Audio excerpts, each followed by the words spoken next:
अस्सलाम वालेकुम मेरे समझदार पाकिस्तानियों। मेरा नाम रेहान तारिक है और आप मेरा यूट्यूब चैनल और फेसबुक पेज देख रहे हैं। करोड़ा दरूद आका दो जहां नबी मेहरबान मोहम्मद मुस्तफ़ा सल्लल्लाहु अलैहि वसल्लम पर। इस दुआ और इस उम्मीद के साथ इस व्लॉग का आगाज करते हैं कि अल्लाह रब्बुल इज्जत इस मुल्क के फैसला साजों के दिलों में समझदार पाकिस्तानियों के लिए नरमी पैदा कर दे। गुज़श्ता रोज एक खबर हमने आपके साथ शेयर की थी कि कोर कमांडर हाउस में आज से ठीक 6 रोज पहले एक बड़ी मुलाकात हुई थी और इस बड़ी मुलाकात को करने के लिए चंद बड़ी सियासी शख्सियात कोर कमांडर हाउस पहुंची थी। ना सिर्फ ये कि इस मुलाकात की तस्दीक और तौसीक हो गई है, बल्कि इस मुलाकात का एजेंडा भी आशिकार हो गया है। इस मुलाकात का एजेंडा क्या था? मुलाकात एग्जैक्टली कब हुई?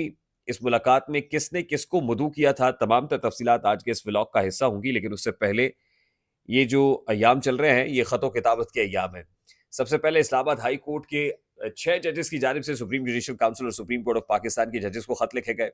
उसके बाद खुद इस्लामाबाद हाई कोर्ट के 8 जजेस को सुफूफ भरे, जिसमें व्हाइट पाउडर एंथ्रैक्स जिसको कहा गया, रेशमा वकार नामी खातून की तरफ से ये खतूत सामने आ गए। अभी तक पता नहीं चल सका कि रेशमा वकार कौन है और ना ही सीटीडी कोई खोज लगा सकी है, लेकिन जल्द ही पता भी चल जाएगा कि क्या हुआ। लेकिन मामला यहाँ रुका नहीं। इस्लामाबाद हाई कोर्ट के बाद लाहौर हाई कोर्ट के 4 जजेस को खत आए और लाहौर हाई कोर्ट के बाद पता चला कि सुप्रीम कोर्ट ऑफ पाकिस्तान के चीफ जस्टिस जस्टिस काजी फायजीसा समेत जस्टिस जमाल मंदुखेल, जस्टिस मंसूर अली शाह को भी ये खतूत आए हैं। 4 सुप्रीम कोर्ट के जजेस को भी ये खत पहुंच गए। उसके बाद एक खत और है जो रात सामने आया है, और इस खत के अंदर chief justice of Pakistan justice काजी फायजीसा से कुछ गिले शिकवे किए गए हैं। ये बात भी काबिल जिक्र और काबिल गौर है कि जस्टिस काजी फायजीसा जब सीनियर प्यूनी जज थे तो उस वक्त वो भी इसी तरह गिले शिकवे किया करते थे। ये ख़तो खिताबत का जो रिवाज है उनके दौर में खासा फ़रोग़ पा गया था, और जस्टिस काजी फायजीसा को मकाफ़ात अमल का सामना है।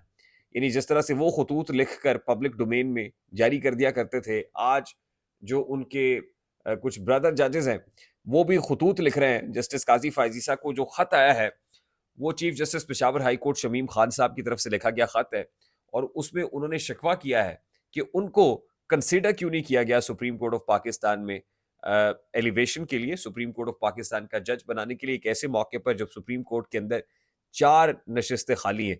आपने देखा कि जस्टिस मुजाहिर नकवी ने इस्तीफा दे दिया, जस्टिस एजाजुल एहसन मुस्ताफी हो गए, उसके अलावा जस्टिस सरदार तारिक मसूद रिटायर हो गए हैं। लेकिन बावजूद इसके जो नशिस्तें खाली हैं, उन खाली नशिस्तों को, उन वेकेंट नशिस्तों को फिल नहीं किया जा रहा है।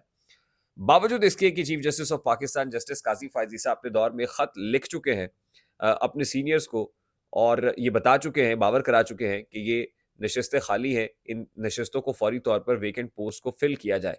लेकिन आज जब वो खुद सुप्रीम कोर्ट ऑफ पाकिस्तान की चीफ जस्टिस हैं, जब वो खुद काज़ीउल क़ज़ा हैं, तो अपने दौर में खाली नशिस्तों को फिल नहीं किया जा रहा है।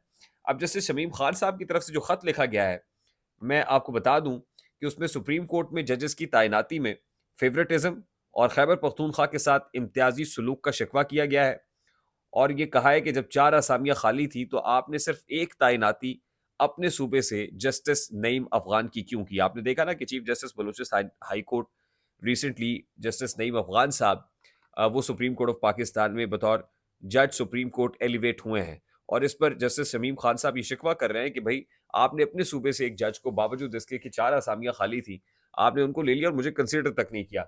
जो लेटर उन्होंने लिखा है मैं आपको बता दूं, वो कहते हैं कि there were 4 vacancies in the Supreme Court, but only one vacancy was filled by appointing my brother, Honorable Judge, Mr. Justice Naeem Akhtar Afghan of Balochistan High Court, the then Chief Justice, Balochistan High Court. It was a profound disappointment. वो कहते हैं मुझे सख्त मायूसी हुई when I learned that only one judge, and that too from your own province, कि सिर्फ एक जज और वो भी आपके अपने सूबे से, was appointed in the Supreme Court despite the fact that there were 4 vacancies. इसके बावजूद कि 4 असामियां खाली थी. I am genuinely happy for my brother Mr. Justice Naeem Akhtar Afghan. मुझे नईम अख्तर अफगान साहब के लिए तो दिल से खुशी है, but why my candidacy was not considered, notwithstanding my seniority. बावजूद इसके कि मैं सीनियर हूँ, मुझे इसके लिए क्यों कंसिडर नहीं किया गया? एलिजिबिलिटी पर भी पूरा उतरता हूँ, and availability of vacancies in the Supreme Court. I am the second senior most Chief Justice among the Chief Justices of all High Courts. वो कहते हैं कि जितने High Courts के Chief Justices हैं, उनमें मैं second most senior हूँ. I am also a member of Judicial Commission of Pakistan, मैं जुडिशल कमीशन पाकिस्तान का मेंबर भी हूँ एंड सुप्रीम जुडिशल काउंसिल का भी मेंबर हूँ. I had legitimate expectation that my candidature would be at least included in the list for consideration to be appointed as a judge of the Supreme Court of Pakistan had I not been found fit to be appointed as the judge in Supreme Court of Pakistan. वो कहते हैं कि at least मुझे ये तवक्को ज़रूर थी कि उन नामों में मेरा नाम होगा जिनको कंसिडर किया जाएगा सुप्रीम कोर्ट ऑफ पाकिस्तान में एलिवेशन के लिए. लेकिन क्या मैं इसके लिए फिट नहीं था? क्या मैं एलिजिबल नहीं था? क्या अ, मेरी खिदमात को नहीं सराहा जाना चाहिए था? तो जस्टिस शमीम खान साहब का ये शिकवा भरा खत जस्टिस काजी फायजीसा के सामने आ गया है. अब इस हवाले से जो काउंटर नैरेटिव है वो ये है कि जो प्रोपोर्शन इस वक्त सुप्रीम कोर्ट ऑफ पाकिस्तान के अंदर जजेस की है, उस प्रोपोर्शन के अंदर पेशावर हाई कोर्ट से जजेस मौजूद हैं, इंक्लूडिंग जस्टिस मुसरत हिलाली साहिबा, इंक्लूडिंग जस्टिस अतर मिनल्ला साहब. वो कहते हैं कि वो ही एक्चुअली बिलोंग्स टू पेशावर. फिर उसके अलावा ये कहा जाता है कि सिंध से भी प्रोपोर्शन है, बलूचिस्तान से भी तनासुब मौजूद है सुप्रीम कोर्ट ऑफ पाकिस्तान में. इस वक्त जो ख़ास तौर पे 3 खाली वैकेंसीज़ हैं, उस पे अगर कहीं से कोई जज एलिवेट होना चाहिए, तो 2 जजेस लाहौर हाई कोर्ट से चाहिए और 1 जज सिंध हाई कोर्ट से होना चाहिए. ये काउंटर आर्गुमेंट है. लेकिन ये ख़त बड़ा मानी खेज़ है ऐसे वक्त में कि जस्टिस काजी फायजीसा क्योंकि इस ख़त व किताबत पे बहुत यकीन रखते हैं, इन गिले शिकवों पर यकीन रखते हैं और वो जो कारमा वाला फैक्टर है, मकाफ़ात अमल वाला फैक्टर है, वो अब जस्टिस काजी फायजीसा के सामने आ रहा है. और मैं आपको यहाँ ये खबर भी दे दूँ कि establishment at this point in time बहुत से लोगों को लग रहा होगा कि जस्टिस काजी फायजीसा से बहुत खुश है या जस्टिस काजी फायजीसा एस्टैब्लिशमेंट के दुम छल्ले बने हुए हैं. मतलब मैं अगर जो है वो मोहतात अंदाज में बात करूंगा, खैर मतलब मफहूम उसका कुछ ऐसे है कि कुछ इस तरह का मामला लोगों को दिखाई दे रहा है, परसेप्शन है. लेकिन अंदर की खबर यह है कि एस्टैब्लिशमेंट भी जस्टिस काजी फायजीसा से बहुत ज़्यादा खुश नहीं है और जस्टिस काजी फायजीसा से जो तवक्को की जा रही है, अभी तक उन तवक्कुआत के ऊपर ऐन पूरा नहीं उतर रहे हैं. This is the news out from the centre.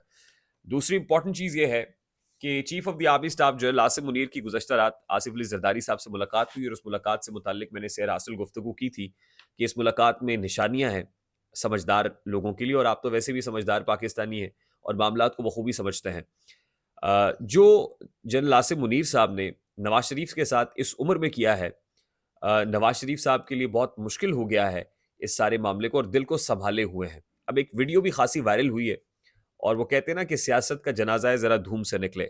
तो नवाज शरीफ साहब का इस उम्र में जो सियासी जनाजा निकाला है जो लासिम मुनीर साहब ने, उसके बाद वो दिल गिरफ्तार दिखाई देते हैं, दिल थाम के बैठे हुए हैं. पहले तो उनको लंदन से वापस लाया गया, केसेस माफ़ कराए गए इस उम्मीद और इस तवक्को के साथ, इस यकीन के साथ कि चौथी बार वज़ीर आज़म होंगे, लेकिन नहीं बन सके. उसके बाद ना चाहते हुए भी बहुत सारी जगहों पर उनको वोट कास्ट करने पड़ रहे हैं. उनको पार्लियामान में उस वक्त लाया जाता है कि जब कोई इम्पोर्टेंट डे होता है, वोटिंग होती है, वो स्पीकर का वोट हो, वो कायदे ईवान का वोट हो, वो सेनेट के अंदर वोट कास्ट करना हो, वो सदारती इंतखाब में आसिफ अली जरदारी को वोट डालना हो. नवाज शरीफ साहब सिर्फ वोट डालने के लिए रह गए हैं.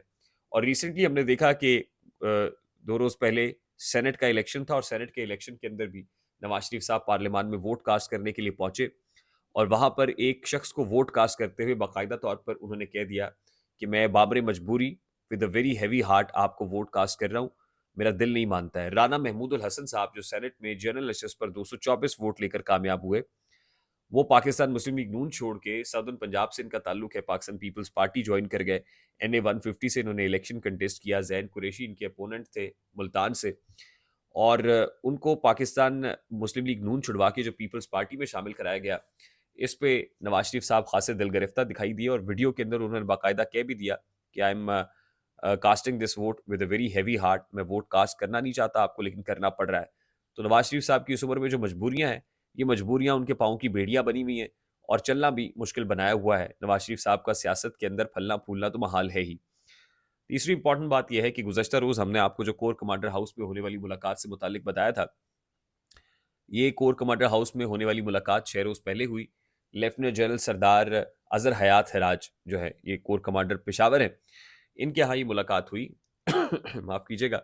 अली अमीन गंडापुर जो चीफ मिनिस्टर KP के हैं, वो अपनी पूरी कैबिनेट के साथ यहाँ पर पहुंचे और अब इस मुलाकात की तस्दीक हुई है और बताया गया है कि फ़र्क सिर्फ ये है कि रात की तारीकी में मुलाकात नहीं हुई, दिन के उजाले में हुई। और अली अमीन गंडापुर साहब अपने काबीना मेंबरान को लेकर वहाँ इसलिए पहुँचे कि सिक्योरिटी सिचुएशन के ऊपर काबीना को ब्रीफ किया जाना था। और उसमें बताया गया कि जो साबिका फाटा है, जो जिसका मर्जर हुआ है केपी के अंदर, वहाँ की जो सिक्योरिटी सिचुएशन है वो इस वक़्त कैसी है? सवाल सिर्फ इतना सा है कि अगर किसी ने सिक्योरिटी पर ब्रीफिंग देनी थी तो chief executive of the province के पास भी कोई चल के पहुँच सकता था, जा सकता था और वहाँ काबीना को जाके ब्रीफ कर सकता था। ना कि ये कि आप खुद उनको कोर कमांडर हाउस में बुलाएँ और पूरी की पूरी काबीना बशमूल chief executive of the province उनकी सरबराही में उठ के कोर कमांडर हाउस चली जाए। एक तरफ तो सिविल सुप्रीमेसी की जंग होती है और दूसरी तरफ एस्टैब्लिशमेंट के इशारों पर आप फौरी तौर पर वो कहते हैं कि बच्चा जो मुरा घूम जा और घूम गया उस्ताद। फ़र्क सिर्फ इतना सा है, इख्तलाफ सिर्फ इतना है। सिविल सुप्रीमेसी की जब आप बात करते हैं तो एग्ज़ाम्पल आपको सेट करनी चाहिए। आई होप मेरी बात आप तक पहुँची होगी। अगर पहुँच जाए तो वीडियो को लाइक और शेयर करना मत भूलिएगा। चैनल पे नए हैं तो चैनल को सब्सक्राइब कर दीजिएगा। बेल आइकन ज़रूर दबाइएगा। मुझे रेहान तारिक को इजाज़त दीजिए। अपना बहुत सारा ख्याल रखिएगा। अस्सलाम वालेकुम।